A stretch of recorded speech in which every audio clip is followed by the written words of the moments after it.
Hey guys, it's LOZA. Thanks for being here.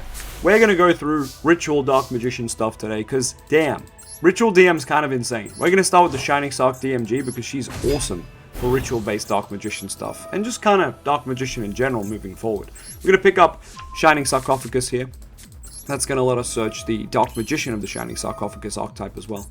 Now, everyone in the chat, go and comment that Dodo needs to upload, because he do. Dodo, where is the Ritual DM content? We can't have LOZA out here making it. That's not good. Turn your Dark Magician girl into Dark Magician of Destruction. Yep. We be doing that. We be out here doing that.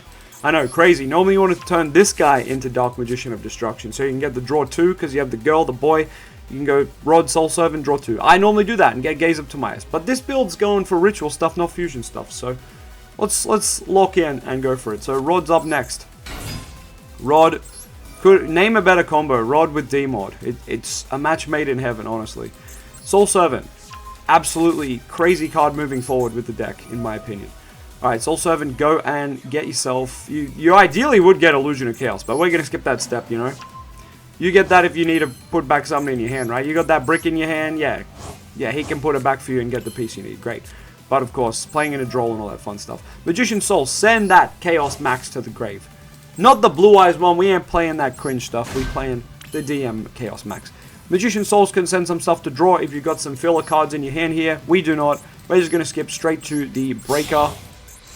Breaker, of course, able to generate one counter, and we'll generate the second ourselves by summoning our friend, Dark Magician of Destruction. No, wrong one. Dark Magician, the Magician of Black Magic. Breaker effect, because he's got 2 counters, pop a card, pop our own card. Oh, our own card goes, hey, I want to come back for free. Alright, do it. And you know what? Let's set a spell trap while we're at it. Set that Secrets of Dark Magic, baby. Let's go. Alright, passing to the opponent is very soon. We just need to make Miasma using the Breaker. Would be nice if we could use the link level a bit here, but we can't. So, Miasma's up next, and Miasma says, yo, I'm going to add back Magician of Black Chaos Max. And we go, yep, cool, no worries. Now, on the opponent's turn, we've got everything we need to just steal our opponent. You're not playing the game. So, I should probably switch this to on, which I didn't. So, whoops, my opponent's already summoned. But, typically, you would do this in the draw phase. You go Ritual, Tribute our boy, here come that boy, Magician of Black Chaos Max. Absolutely insane card. We've got Rod Trigger here as well. So, we're going to go and start by tributing. It depends what you want to do here. If you want to play around Impermanent Veiler, you tribute itself. But if you think your opponent's got Called By, you tribute Necromancer. I'm going to tribute this to play around Called By and all that fun stuff. But you know what? I'm also going to use Rod and tribute Miasma. So we get follow-up for next turn, because that's really important. No one shows you what to do after you've locked your opponent out of the game, right? The same when I used to Zexal people with Numeron. No one shows you what to do the turn after you lock someone out of the game. It might be straightforward, but it's still good to show people. So on the following turn, we obviously added Rod back to the hand, and our opponent could normal summon and maybe do some spell trap things, but that's about it. We have got the follow-up of Rod and the follow-up of Shining Sock. Rod alone, if Rod doesn't get interrupted, you are doing the lock to them again, and let me show you why. I'm going to ignore Shining Sock. Actually, let's resolve the search, but I'm not going to use the card. Yeah, add DMG or whatever. It's fine. We're not going to use it just because I want to prove a point, right? Alright, so we've used a spell. That's probably the most important part of Sock just there. We can now go get Gaze of Timaeus, right? And Gaze of Timaeus just makes the loop happen again. So, I'm going to go ahead and just use it straight away, right? You could save it to the opponent's turn and do it that way. Absolutely. We're not, though. We're going to go straight into Master of Chaos using the Dark Magician of Destruction that's in the grave. Master of Chaos, right here, right now, can just bring back this guy. Which is why I'm saying you could have just passed with the Gaze, right? And done the whole loop again. But we can kind of go like one step better, I want to say. So, we're going to summon back the girl again. She's back, I know. She's going to add another copy of Sock. So now the Shining Sock Negate is also live. Pretty cool. But we haven't used D-Mod yet. So let's go ahead and use D-Mod. Bam. Let's use D-Mod effect. Well, we can go and reset a card. Now, we've already used Gaze. But we haven't used Secrets this turn. So I'm going to go ahead and use this. Oh, we should have kept the girl on the field so we got the draw 2. Oh well. You could probably turn Master of Chaos into Dark Magician of Destruction here to get an extra draw, as I just mentioned. That was a bit silly of me, but that's okay. We'll stack the Secrets. And now we get to redraw the Secrets.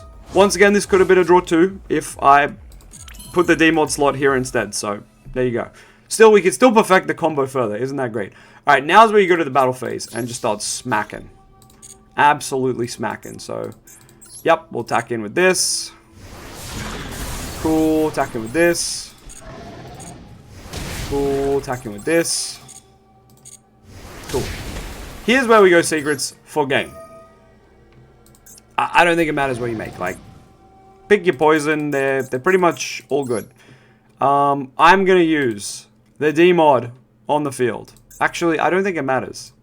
It doesn't matter. No, it does. We have to use the D mod on the field, and we'll just use the DM in the hand, right? As long as you use one card from the hand, which you should have from the Shining Sock. Should have one card in the hand, and you should have one thing. We have fused. We can now swing for game. But in a perfect world, like, that won't happen, right? You'll get stopped. So, here's what you do next. If you didn't OTK your opponent, you were unsuccessful. That's okay. Whatever you went into, it's fine. Go on a Celine. Guess what? You've used 3 spells. Don't do anything else. Just pass. Set your cards and pass. On the opponent's turn, in the draw phase. Wait, it won't let me do it. Hey, you're just going to do it again. Oh, Celine might be main phase. Sorry, Celine is main phase, but we could have done it in the previous turn. So apparently your opponent will have priority. Anyway, let's do it again. Tell your opponent they're not playing the game, right? And you did see we could have done that with just Rod and Gaze. So you could just go Rod, get Gaze, set Gaze, pass turn. So an even simpler version of that was just Gaze doing it for us, right? But yeah, I just love this engine. Like, this is kind of insane, right?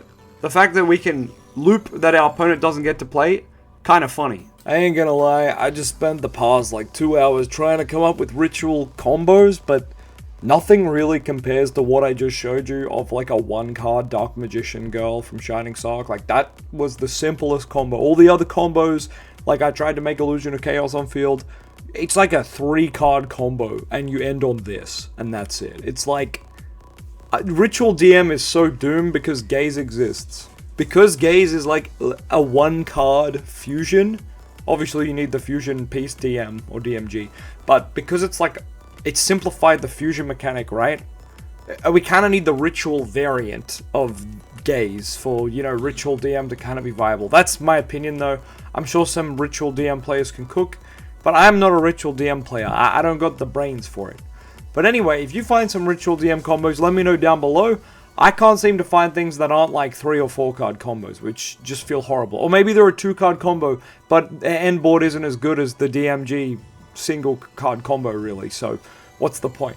Anyway, let me know what you think down in the comments. Is Ritual DM dead? Well, kind of. Oh, mate, don't say that, because that irritates me, and I punch blokes in the mouth for saying that. Don't you dare say that.